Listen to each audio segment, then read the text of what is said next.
you know, when you restrict somebody like Hector from running his business, and when you hit him with fines and prohibitions and you give him all these kinds of restrictions, you're not killing some big business. What you're doing is actually harming, you know, in this case, immigrant guys.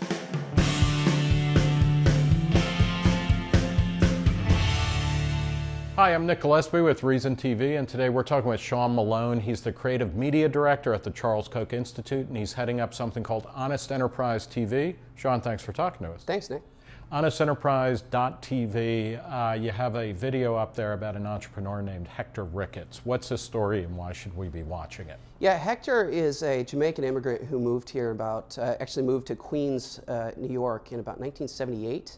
And he moved here actually to get an education, and then quickly learned that he'd like to be an entrepreneur. What he does is takes people to work in commuter vans. And he built this whole industry of these vans that go up and down basically any of the streets where you typically don't get a lot of buses in Brooklyn, Queens, the Bronx. Or taxis as well. Taxis, really hard to find.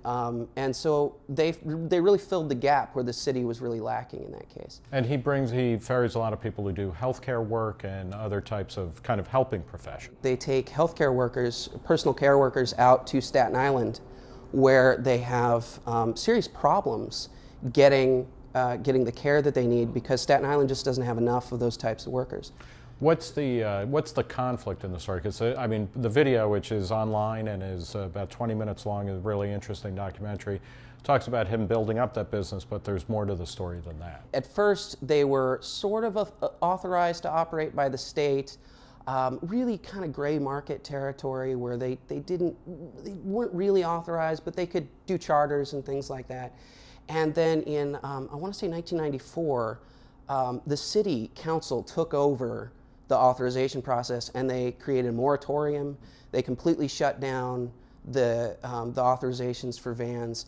And it was really at the behest of the Transit Workers Union at the time, which saw them as competition to the city buses. We went to Albany, we went to City Hall, and we lobbied, we demonstrated, we blocked the streets just to get attention. We reached out to the press.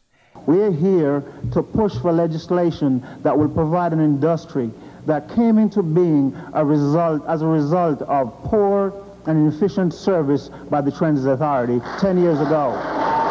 We will continue to lobby, to fight, to negotiate with the city and the state until our business is free of the stranglehold that local laws have on us.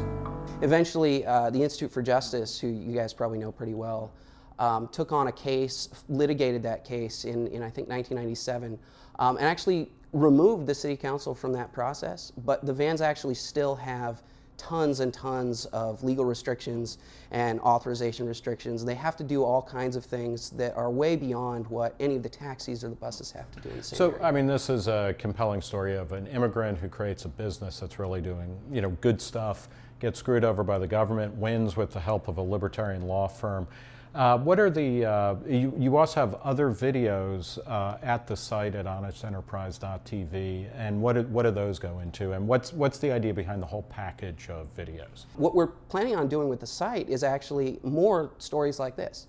We'd like to tell entrepreneurship stories. We want to show the value of entrepreneurs. We want to show the hardship that a lot of them face that I think a lot of people don't really know that much about. You take for granted guys like Hector, because you just get on the van and you drive to your work or whatever, and then you hop off, and it's $2 to ride. So it's hardly a thought in your day. But the reality is these guys actually make a really big difference. They serve about 50,000, maybe 60,000 people in Queens and Brooklyn, which we actually discovered recently exceeds most city bus and public transit systems entirely. So it's a huge number of people. Do you have a sense of what the next project is going to be about, or the next story that you'll be telling? Yeah, right now the next one that's on deck for me is a hair braiding case that's in Mississippi, and I'm sure probably a lot of people have heard a few things about cosmetology licensing and hair braiders and things like that lately. Which is kind of nuts, right? In almost every state you've got to go through hours and hours of schooling and indentured servitude or whatever, right, before you can cut hair or do anything. Yeah, in this case, it's one of the most ridiculous examples you can think of. I think it was 2,000 hours of training, plus an additional 500 hours of something else. It was a ton of training and a ton of time, and not a single bit of it actually covered hair braiding. They did a case on that as well, and when they won, new shops opened up from people coming in from out of state, actually. So Mississippi's actually created jobs, and like they've brought new people in. By reducing regulation. By reducing some of those, entrance yeah. barrier. Talk a little bit about how honest enterprise fits into the larger mission of the Charles Koch Institute. Yeah, I mean, the mission overall is to promote freedom in society. I mean, really to advance liberty, and a big part of that's always been championing economic freedom. And so this is really right in line with that. I mean, the goal is to show, not in a heavy-handed way, but to show that these are real concerns for real people.